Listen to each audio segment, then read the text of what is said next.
কি রে তোরা এই জায়গা? আর আমি সারা মাঠ খুঁজে আসলাম আর তোরা এখানে। এই তামিম, তুই এখান থেকে যা তো, আমরা একটা গুরুত্বপূর্ণ আলোচনা করছি।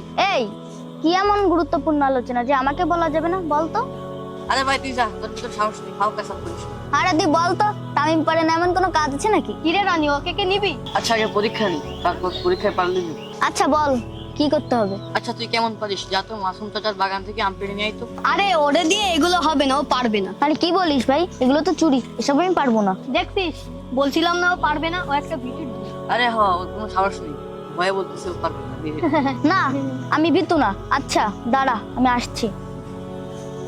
এই পাগল খেপে দিছি, এবার ধরা না পড়লে হয়। আরে হ্যাঁ, মাসুম চাচাদের জিনিস।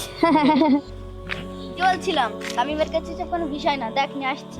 হ্যাঁ, আসল সময় দেখা যাবে তুই কেমন পারিস। এখন দেটে একটা আম খাই। আসল সময়? আসল সময় আবার আবার কি করতে হবে? তো কি, এটা তো শুধু টেস্ট, আসল তো কাল দুপুরেই দেখা যাবে, তখনই বোঝা যাবে তুই কেমন সাহস। আচ্ছা তাহলে শোন, কাল দুপুরে যখন সবাই ঘুমাবে, আচ্ছা তাহলে কাল সময় মতো মসজিদের পাশের বাগানে চলে আসিস। কি যাবি, ব্যাগ আনিসিস? আরে হ্যাঁ এই দেখ আনিসি। তা তামিম কই, ও আসবে না? দেখি না তো ওকে, আমি তো আগেই বলছিলাম ওকে নিস না, তারপরে ওকে নিলি। আরে কিছু হবে না, ব্যাগ দ্বারা শুনিও লোক থাকে। ওই তো ও আসতেছে। কিরে তোর এত সময় লাগে কেন, চল দ্রুত চল। শোন, বেশি করে ব্যাগে ঢুকাবি, ঠিক আছে? কালকে বাজারে যেয়ে বেচে পরে টাকা ভাগাভাগি করে নেব, ঠিক আছে?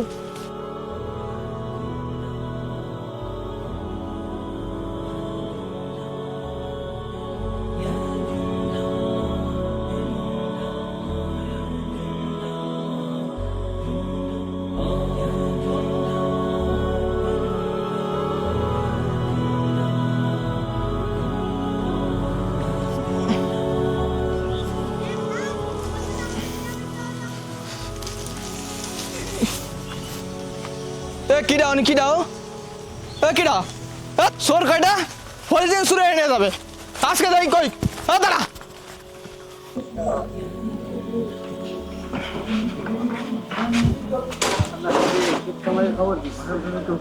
আসসালামু আলাইকুম। ওয়ালাইকুম আসসালাম রাহমাতুল্লাহ। ভাই একটু বাসা আসবেন, একটু কথা ছিল। ইমাম ভাই, এখানে বলো, সমস্যা নেই। না ভাই একটু সাইডে চলেন, প্রয়োজনীয় কথা ছিল। হ্যাঁ, কি হয়েছে ভাই, বলো। ভাই আপনার ছেলের তো আমি ভালো ভাবতাম। কেন, কি হয়েছে ভাই, বলো তো। ভাই আপনি তো জানেন আমি এই সিজনে ফল বিক্রি করে সংসারটা চালাই। সবকিছু খুলে বলো তো, ও কি করেছে? ভাই ওই যে উত্তরপাড়া আবির আর রনি আছে না? ওই ওই বাজার দুটি? হ্যাঁ ভাই, ওদের সঙ্গে কাল দুপুরে। কও কি ভাই, ও ওই কাম করছে? ও ভাই আমি তো দেখে অবাক। ভাই আমি শাসনের কমতি রাখিনি, আমি ওর হয়ে ক্ষমা চাচ্ছি। আর তোমার যে ক্ষতি হয়েছে আমি ক্ষতিপূরণ দিয়ে দেবো, আমি বাড়ি যাইনি। ভাই রাগের মাথায় কিছু করেন না, ছোট মানুষ তো বুঝায় বললেন। আচ্ছা ভাই, আমি বাড়ি যাচ্ছি, দেখতেছি বিষয়টা। আজকে বাড়ি আসুক, ওরে আজকে সাইজ করতে হবে।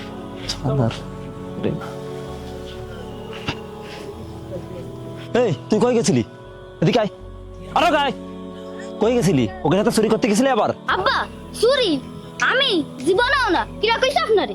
আমার মিথ্যা কথা বলিস, চুরি করিসনি? আব্বা আমার ভুল হয়েছে, মাফ করে দেন, এই কাজ আমি আর জীবনেও করবো না। ওরা বলছিল তাই গেছিলাম। ওরা বলছিল মানে?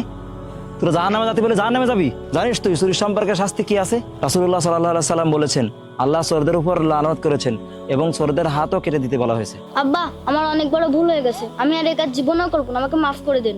আমি মাফটাফ করতে পারবো না, যারা আম চুরি করতে গেছিলি তার কাছে যে মাফসা যা। একদম ইয়ে গেছে মংজুম গলে। কি হয়েছে তামিম, কি অবস্থা তোমার? আমি একটা ভুল করে ফেলেছি। কেন তামিম, তুমি কি করেছো? চাচা আমি আপনার কাছে আম চুরি করেছি, আমাকে মাফ করে দেন। আচ্ছা ঠিক আছে, তুমি যে তোমার ভুল বুঝতে পেরেছো এটাই অনেক।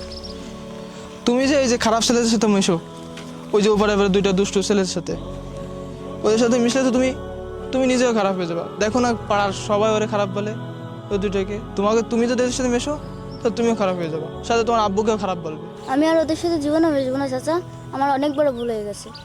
তামিম তুমি তো জানোই তোমার আব্বু কত কষ্ট করে তোমাদেরকে বড় করেছে।